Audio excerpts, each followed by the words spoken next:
Hey guys, I'm the Depressed Engineer. Today I want to talk about defense contracting. I've been kind of lazy with making some of these videos, but I just realized it's been my 6-month anniversary, if you want to call it that, for working my new job in defense contracting. So I thought, why not make a video talking about defense contracting as an electrical engineer? And I think it kind of spreads into generalized engineering and defense contracting as well, or at least from what I've conceived, because there's a lot of stuff that's pretty similar to what most engineers, even mechanical or civil or chemical engineers, do in the field that I work in.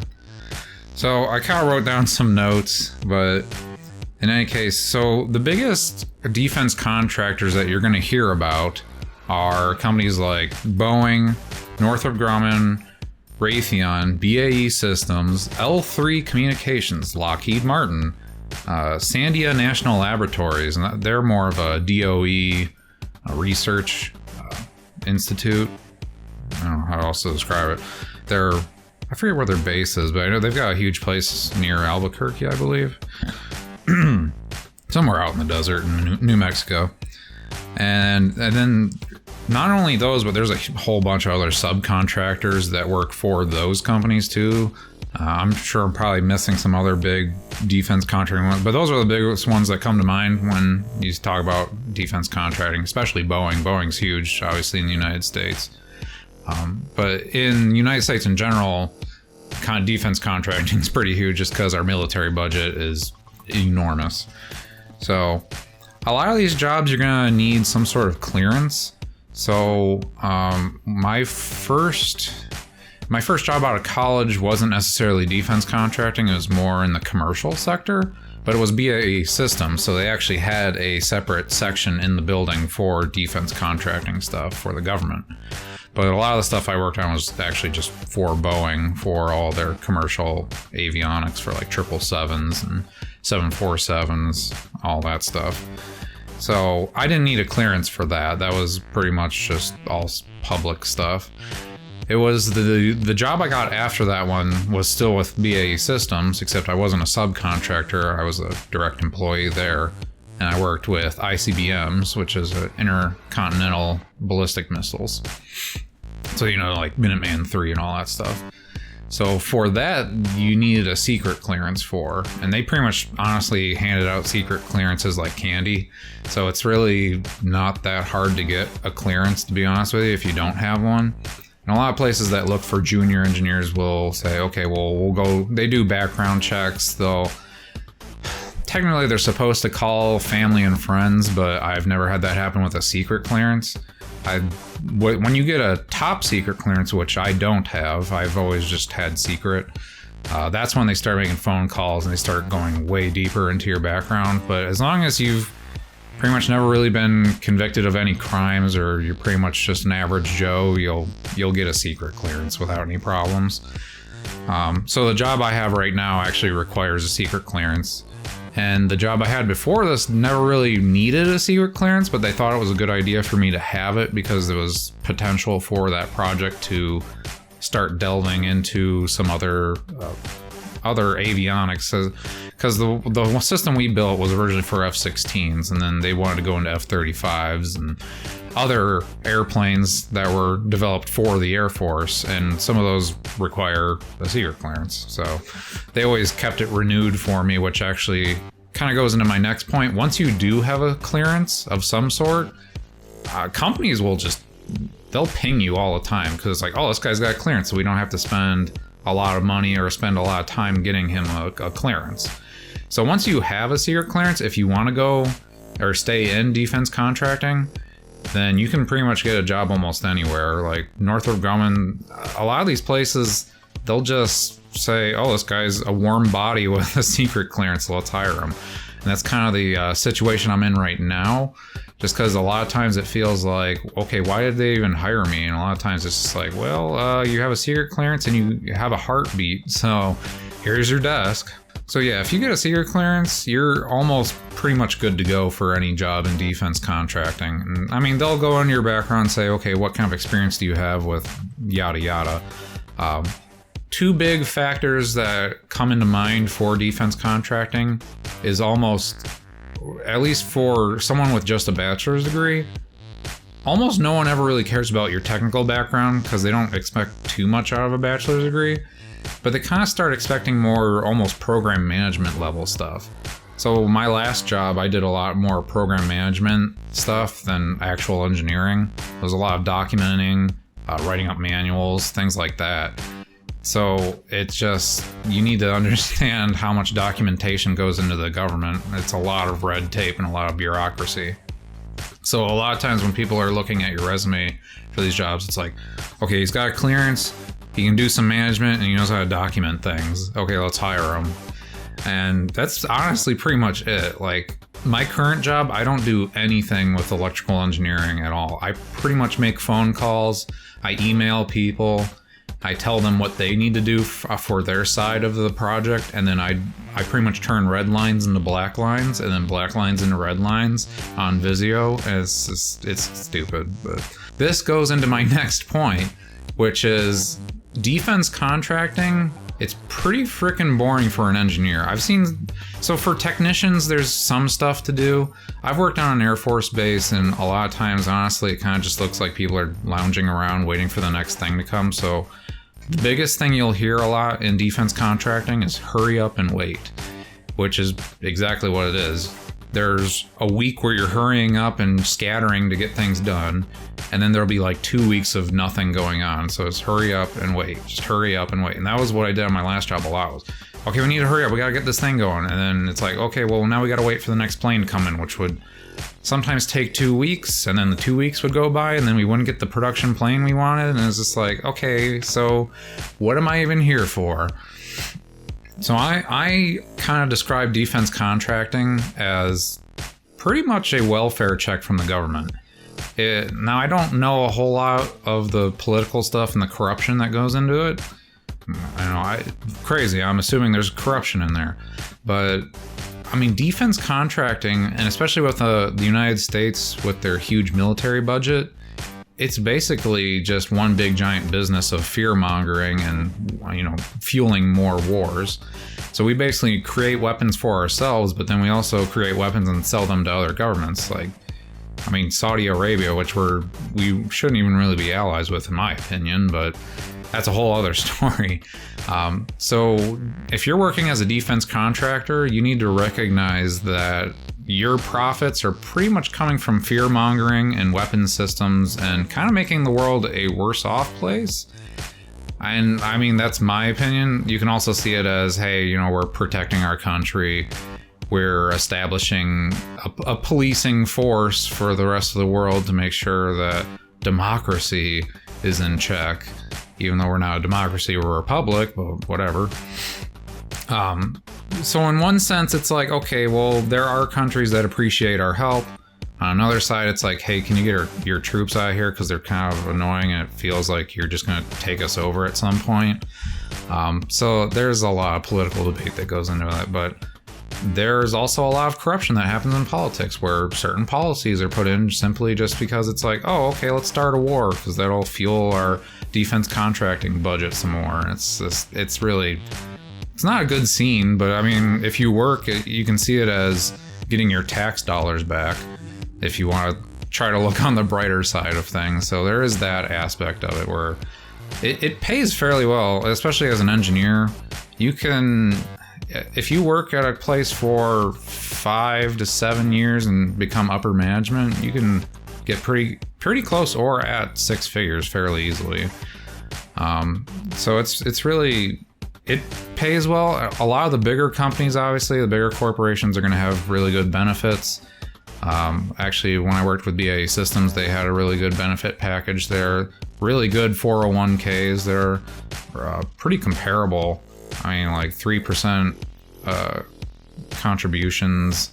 Some places will do like 6, and I've heard of other places go even higher, but pretty good retirement plans, good health insurance. So, I mean, it's not all bad, obviously. I'm just saying that the aspect and the concept behind defense contracting is basically these defense contractors create contracts to get more money from the government, and then the government increases spending, and then They decrease spending in other departments that, you know, are kind of helpful for the rest of the people, for the other citizens. So it's, you gotta just, it is what it is. So, as I mentioned, it's really boring. At least the defense contracting I've done, like a lot of the stuff that I do, it's already outsourced by programs. So like designing cables or designing circuits, a lot of the stuff's already done by computers. We have one guy with a master's degree in our department, and he does all the circuit design. And then none of us get to analyze or review. I mean, we get to review some of his work, but it's just like, okay, well, you did all of this, and I don't get really much say in it other than, oh, you missed a dot here, or, oh, this letter is incorrect, there's a typo here. So it's, especially if you have a bachelor's degree, it's just kind of like busy work, honestly, like stuff secretaries used to do, but now engineers get most of their work done way faster than it used to be. Which is funny because a lot of defense contractors will encourage you to do overtime.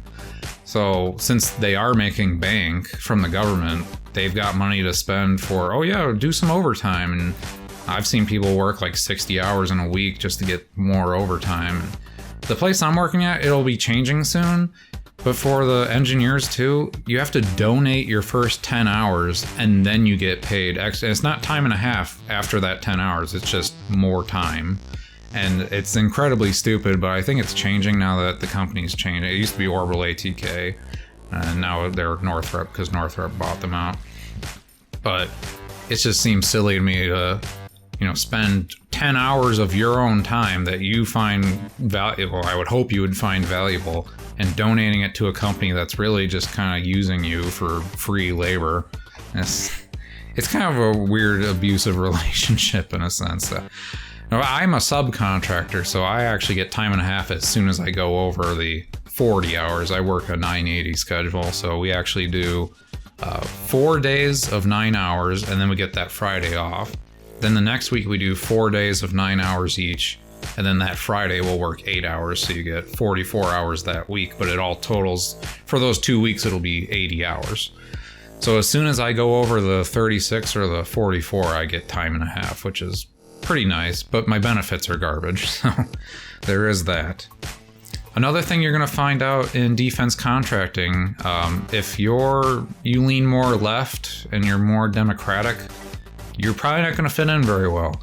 I tend to lean a little more left, and I really don't feel like I belong. Every conversation I have with people, it's about really super conservative things. I'm just sitting there like, sometimes they make really good points. I mean, they're all good people, don't get me wrong. I just don't want to have a political debate at work. And, you know, I had one time where I was joking with a coworker, and I said, man, you know what? Some days I just feel like maybe I should just move to New Zealand or Australia. And his first response was, well, then you won't be able to own a gun. It's like, okay, I get that's a conservative point, but also at the same time, really, like that's the first thing you go to. It's not, oh, you know, Australians are pretty cool. They actually really like Americans there. There's really good really cool landscape out there. New Zealand's beautiful. Anything else about their account? No, he goes straight to the guns thing. It's like, okay, are you trying to bait me into a debate or something? Like, I don't even own a gun today. Like, why would I care? And then he's like, oh, well, you should care more because, you know, you're in an area where guns are illegal, so there's more of a chance of you getting shot. Or I don't remember what it was. It was some dumb, weird, conservative, you know, radio talking point. It's like, okay, dude, just, I don't want to have this conversation. I was joking in the first place. Actually, I kind of wasn't joking. I had an interview with a company in New Zealand recently, and I was like, oh, they actually gave me the interview. That's pretty cool. In any case, I don't think that interview went anywhere. I think they were looking for somebody with a little more avionics experience, which kind of ties into the next point is, well, as I've been saying, it's really boring working as an engineer for a defense contracting company. I don't do any engineering anymore. I edit some drawings based on what someone else has told me. Every once in a while I say, hey, this looks a little funky, and they'll come back with, oh, okay, yeah, let's fix that. But it's all administrative stuff. It's like, okay, put a red line here. Okay, put a black line here. Okay, change the wording here. I mean, maybe that sounds fine to some people. It's like, you know, there are worse jobs out there, but I don't know, I had higher hopes of actually doing real engineering in my career. You know, designing circuits and putting them together and plugging them in and seeing them work or seeing them fail and then fixing them and making them work, and, you know, just learning more about engineering. And my time in defense contracting has made me dumber. It's made me better at politics, I'll give it that. I'm better at talking to people now and pretty much bullshitting my way through stuff. But I never feel like I'm learning anything as an engineer. I'm not building anything. As I said, all I'm doing is filling out spreadsheets and kind of sitting there wondering what my life is. So it's really hard to grow as an engineer at a defense contracting place. If you want more engineering experience, you're probably going to have to try to get a job at a startup company, or just simply work on projects at home. Like, just get yourself an Arduino or something and do something. Because the one thing I've learned is doing something is way better than just sitting at home and wondering, why am I not engineering as hard as I could be? It's like, well, you know, a lot of do-it-yourself kits now only cost like $5, $10. I mean, you can go all out as high as you want and try to get more experience. I mean, you could buy yourself power supplies and logic analyzers. It's just, you know, what are you going to use all that? You can build an electronics lab at home, but, you know, what exactly are you going to use that lab for? I mean, my idea would be to start your own business at that point and just troubleshoot electronics for people. So that would probably be the best way to learn more. So another good point about defense contractors, since a lot of these big ones, especially, they're corporations, so you're going to find some group activities. Our group that I work with, we've only done one thing where we went out to Dave & Buster's and had a few drinks. That was really it. They do offer Toastmasters though, so a lot of these bigger corporations will do Toastmasters, and they'll actually help pay for it because they want their employees to be better at speaking. This is why I'm participating in it, because I'm not good at public speaking, but I'm trying my best. So they'll have activities that are sponsored. They'll have like bowling leagues, and they'll have golf leagues as well. So I don't know if you're into that stuff. I'm kind of not into all that stuff, which is kind of sad because I'm in Arizona, which is like the best place to be golfing in, but I'm not really a huge golfer, so it's like, I guess I could teach myself. But, honestly, that's pretty much it. So as I said, defense contracting, it has its upsides and it has its downsides. I honestly, in my opinion, I would not recommend defense contracting, especially for electrical engineers. And the reason I say that is because if you really like technology and you like, you know, futuristic stuff and seeing newer technologies, defense contracting is not where you need to be. You need to be focused a little more on software, doing like software development, and maybe looking at startups, or at least doing something that's in commercial or private industries, because honestly, in defense contracting, there's almost no technological advancements going on. If you go to Northrop Grumman's website and everything, even BAE Systems websites, you're going to see a bunch of pictures of like, wow, look at all these radar systems. They look brand new and really nice and shiny and cool. That is only if you're in the research and development department. And the only way you're going to get into research and development is if you get a master's degree at the very least. And some of these places, they'll only accept you have a PhD.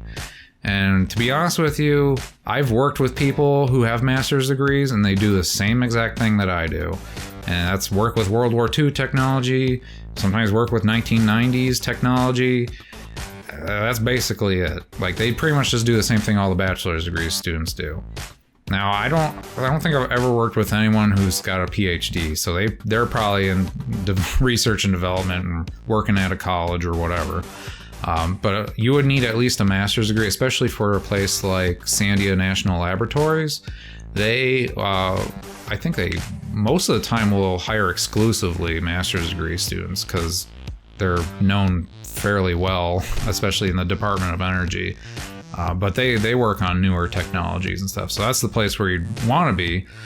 Unfortunately, as I've said before, engineering is very saturated and it's very difficult to find those jobs. And even when you do find those jobs, it's super competitive and you're going to be having interviews against at least 20 other people. So honestly, you're almost better off just doing your own thing, starting your own business and starting your own research and company. And I know that's difficult because you need a lot of capital for that. That's why right now I'm kind of looking at starting my own business and just some e-commerce stuff, and we'll see how it goes. I could lose a bunch of money, or maybe I'll gain something out of it. I don't know. So, I would recommend defense contracting if you want to just get more into management. So, as I said, management is definitely more accepted. I don't know if that's the right phrase I want to use, but managerial skills are looked more highly upon as opposed to just technical skills. Which, it's funny when I talk to people nowadays, they make it seem like it was so obvious. Like, yeah, duh. But for some reason, when I was in college, I had the thought process of, man, I'm going to be like the best engineer. I'm going to know how to do calculus and, you know, how to design circuitry. I'm going to tell people how to build things and how to fix it. And I was expecting to be this technical expert at some level. And where I work at right now, there's no way that's going to happen. I'd have to be, I mean, I guess I would have to be an expert on the missile systems, but I don't want that, to be honest with you. So I'm kind of learning, as I said, public speaking and all that, and managing small teams. So I mean, management's kind of interesting to me, but I don't know if I want to be managing things at a defense contracting company, because it just really doesn't fall into my interests. I kind of want, in the future, at some point, I would like to own my own prosthetics company and work on electromechanical prosthetics, maybe do additive manufacturing on the side with that, just to help print out parts for people who are missing limbs and things like that. I just don't know how I'm going to get there. So we'll see where that goes, but you know, that's my ultimate dream for the future. So in any case, guys, that's pretty much all I want to talk about for defense contracting. Let me know in the comments if you want me to talk about that some more. I'm going to create a part 2 if you really want it to. But that's pretty much my introduction to defense contracting. So in any case, guys, I appreciate your support as always. I hope to see you in the future videos. Bye.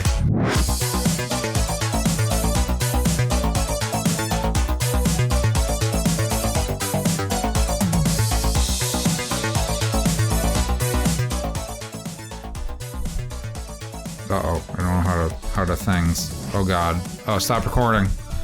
Oh God. Oh geez. Everything's going to hell in a handbasket.